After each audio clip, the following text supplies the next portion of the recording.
¿Es usted un hombre feliz? Soy feliz porque mi vida me permite experimentar aquello que de alguna manera me va mejorando como persona. Eso no quiere decir ni mucho menos que no tenga mis momentos de dificultad, que no tenga mis momentos de tristeza, que no tenga mis momentos de desesperanza.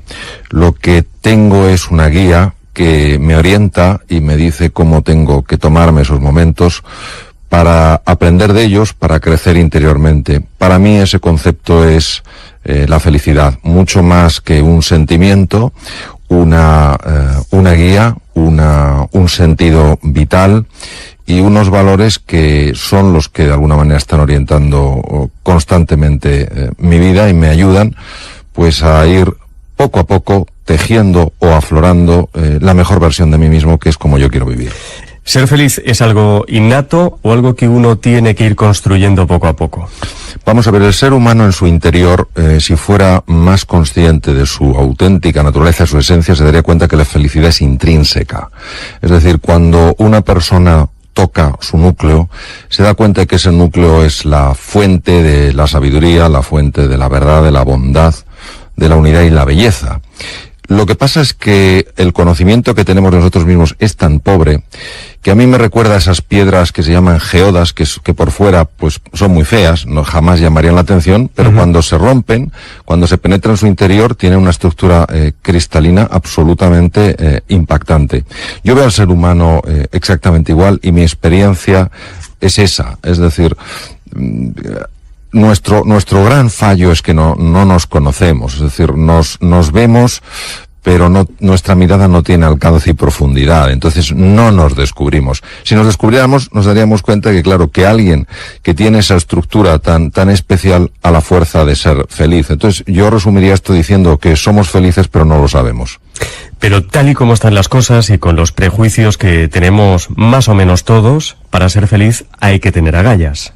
Sí, las agallas, la valentía me parece un elemento indispensable. El propio Winston Churchill, que le tocó vivir una época especialmente dura en la batalla de Inglaterra durante la Segunda Guerra Mundial, decía que la valentía es la virtud más importante porque de ellas deriva el resto. Y a mí sí que me gustaría mucho aquí definir el concepto de valentía. La valentía no es una emoción, la valentía es una decisión. Yo puedo tener muchísimo miedo como emoción y sin embargo decidir ser valiente. O puedo tener mucho miedo y decidir ser cobarde. Por tanto, al ser una decisión, al ser una actitud ante la vida, pues esto tiene una enorme resonancia con lo que es la libertad de la persona. Es decir, cómo yo quiero ser en este momento. ¿Tengo miedo? Naturalmente que sí. ¿Qué decido hacer? ¿Decido que mi emoción de miedo me pare a la hora de defender aquello que es valioso, que me pare a la hora de buscar nuevas oportunidades en la vida? Si decido que sí, es sencillamente por eso, porque la decisión que he tomado es no ser valiente, pero no porque la emoción necesariamente me esté empujando a ser cobarde. Usted habla en el libro también de las emociones tóxicas, que dice que debemos evitar. El problema fundamental de las emociones tóxicas no es ya que generen estos sentimientos incómodos a nivel consciente, es lo que se ha demostrado que son capaces de hacer a nivel corporal.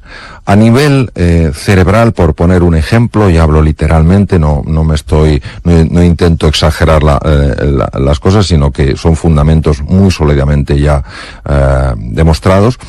A nivel cerebral, los estados tóxicos, es decir, cuando esa emoción, la desesperanza, la sensación de impotencia, la culpa, la vergüenza, se extienden ampliamente en el tiempo, se sabe que matan neuronas cerebrales.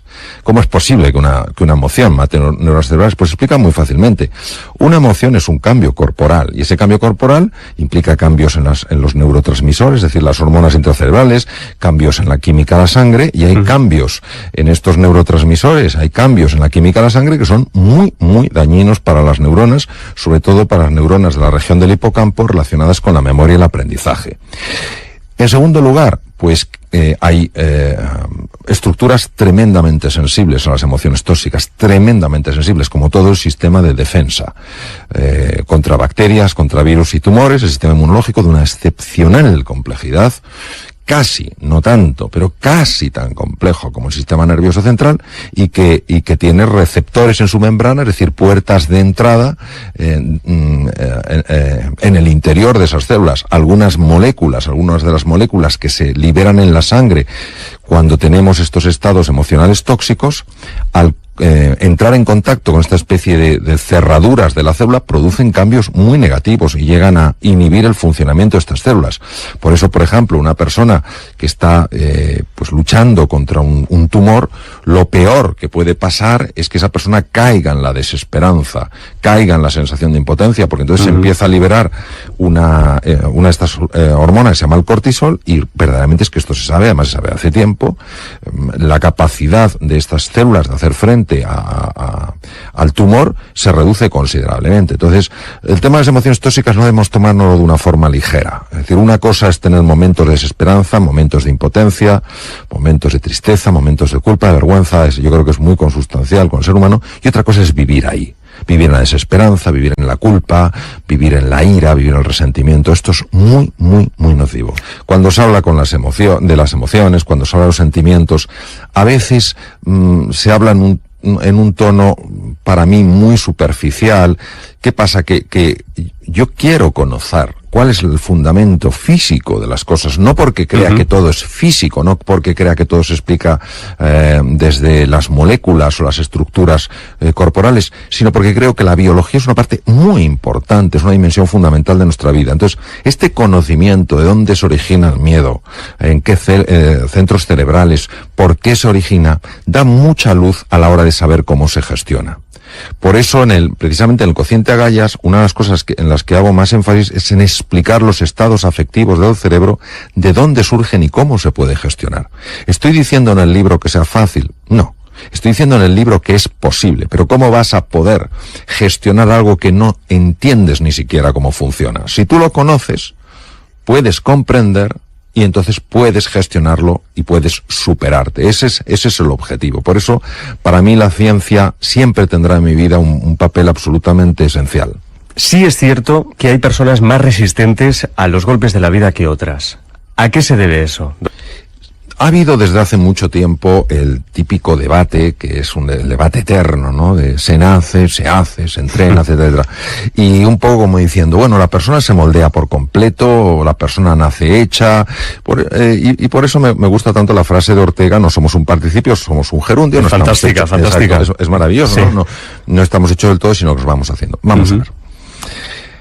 Hoy se sabe, porque se pueden utilizar tecnologías muy sofisticadas en niños muy pequeñitos, por ejemplo, poniéndoles unas gorritas que tienen electrodos y que por tanto pueden detectar la actividad cerebral, utilizando en niños un poquito más mayores cámaras de resonancia funcional magnética que no tienen radiación, que son campos magnéticos, y que una vez que el niño se ha acostumbrado a ese entorno, y para ello hay máquinas que son exactamente igual, pero no funcionan, pero hacen que el niño por lo menos se adapte a la máquina, y cuando se le pasa a la máquina auténtica no nota diferencias. Que claro, el funcionamiento de la máquina auténtica es carísimo. Entonces claro, no se puede dar uno el lujo de que el niño se adapte en la máquina auténtica, porque eso son horas que es una fortuna lo que vale.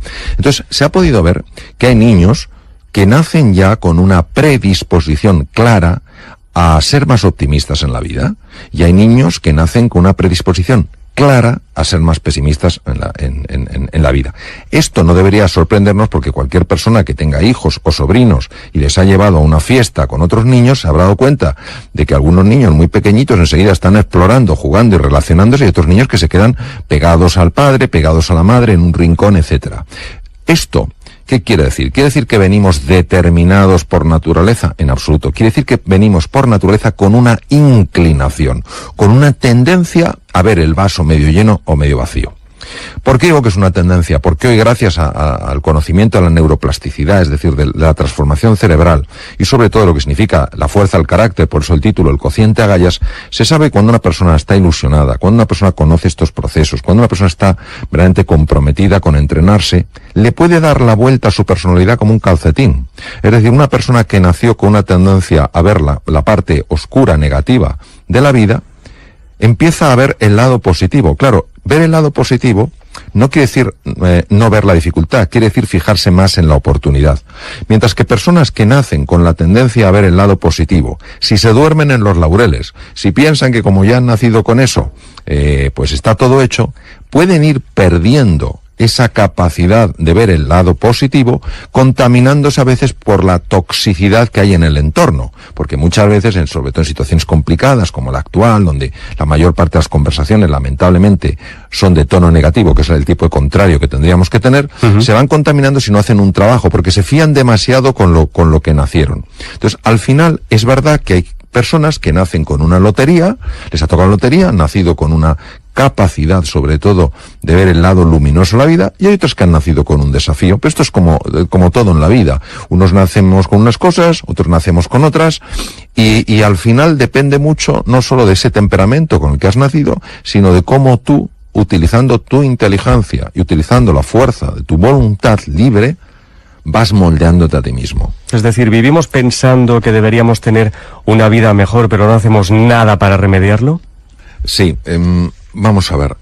Tenemos una inclinación, en general, por supuesto no se puede explicar a todo el mundo, en general tenemos una tendencia, una inclinación a fijarnos más en lo que no tenemos que en lo que tenemos, en lo que no hemos alcanzado que en todo lo que hemos conseguido, en lo que está mal de la vida y no todas las cosas que están bien. Damos por supuesto tantas cosas y solo nos damos cuenta de su valor cuando lo perdemos.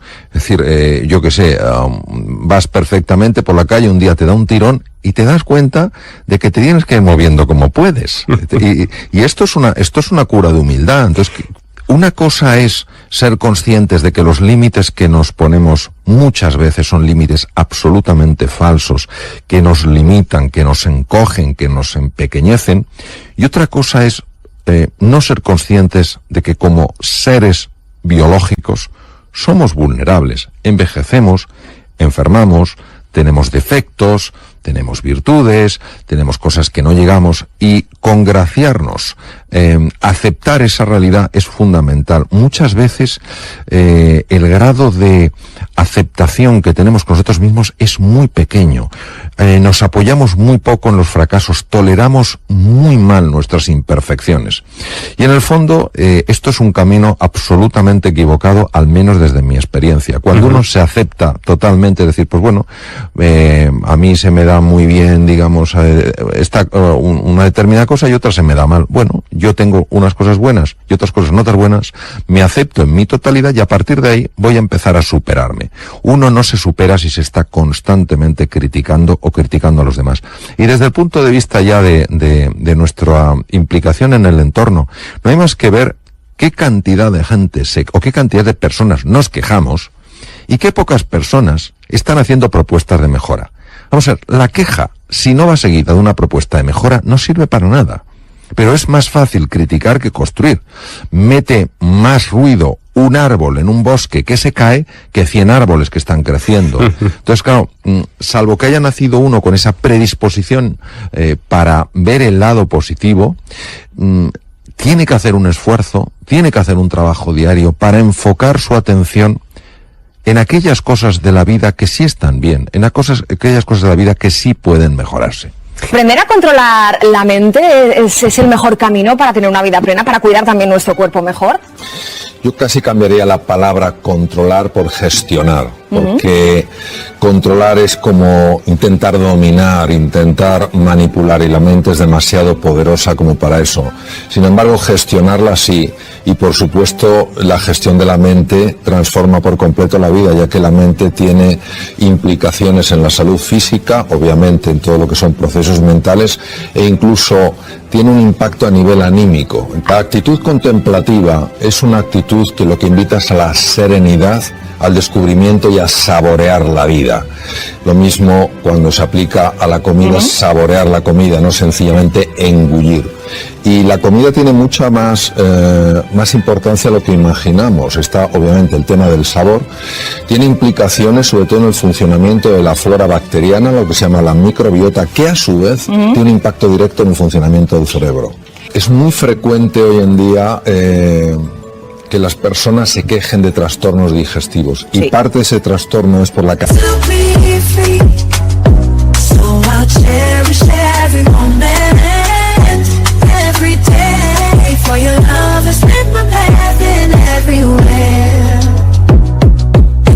the touch of your hand, I find the strength to rise and stand through every trial, every tear we've shed. Your love's been the shelter where I find my bed. For your love's been my anchor in life's stormy seas. I'm thinking of hope I need to be free. So I'll cherish every moment, every day. For your love has lit my path in every way. With gratitude in my soul, I'll sing this song. For the love we share is steadfast and strong. cantidad de aire que se acumula. Cuando una persona traga la comida en lugar de masticarla adecuadamente, está tragando también aire y el tubo digestivo no sabe qué hacer con ese aire. Distiende las paredes del estómago, las paredes del colon y esto genera un montón de problemas funcionales. Por otro lado, la salivación está hecha precisamente para eso, para digerir bien los alimentos. Todo esto, como comentaba antes, tiene una repercusión en el funcionamiento en conjunto del tubo digestivo. Cuando uno come despacio, está reduciendo los niveles de tensión. Yo sé que hay personas que se ponen más tensas cuando comen despacio, pero eso no quiere decir que el comer despacio te ponga tenso. Es que nos hemos acostumbrado a vivir de una forma, digamos, entre comillas, desordenada. Cuando una persona come más despacio, se genera un mayor estado de serenidad, que no solamente afecta, obviamente, al funcionamiento en su conjunto del tubo digestivo, sino que también afecta al conjunto de la persona. Pero también nuestra respiración. Nosotros tenemos varios músculos respiratorios y el más importante es el diafragma. El diafragma es un músculo único en cuanto que tiene control inconsciente y control consciente. Por eso no tenemos que estar despiertos todo el tiempo, sino que la respiración se mantiene. Y sabemos perfectamente que cuando se respira de forma adecuada cambian procesos cerebrales. Se sincronizan mejor los dos hemisferios cerebrales. Sabemos que en las situaciones de estrés se produce un cambio brutal en el patrón respiratorio. Y cuando una persona aprende a respirar, sobre todo con el diafragma, el estado de serenidad empieza a aparecer de nuevo en su vida. Por eso es muy importante la respiración. ¿Y por qué es tan importante dormir lo suficiente? Porque durante el sueño se libera una hormona que se llama la...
melatonina. Y la melatonina hace muchas cosas, entre otras cosas activa los genes llamados los genes reloj nocturnos, PER1, PER2, PER3, que lo que hacen es descubrir dónde está habiendo mutaciones que pueden dar lugar a tumores para repararlas. Por otra parte, durante el sueño se libera hormona del crecimiento, la cual obviamente ciertas edades como la mía no te va a hacer crecer si repara los tejidos.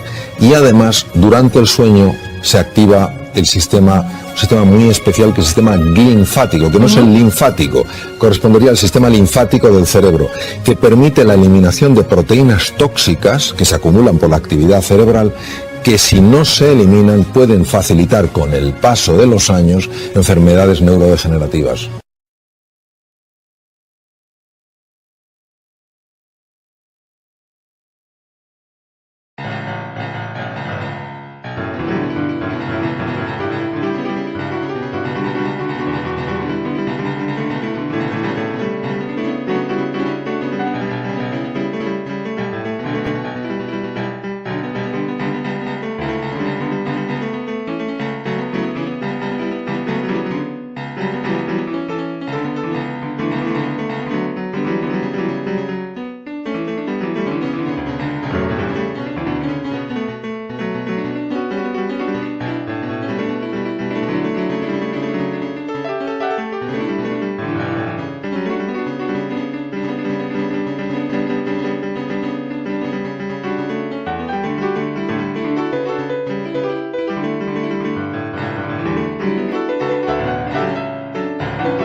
Lakefront breeze whispers your name. City lights dancing in neon flame. Heartbeats quick in a sweet refrain. Your laugh cuts through the summer rain. Electric dreams in your eyes so bright.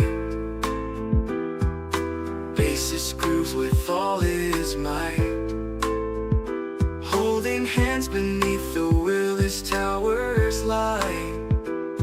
This windy city feels just right. The Navy Pier Ferris wheel spins above as the music takes control, whispers of love.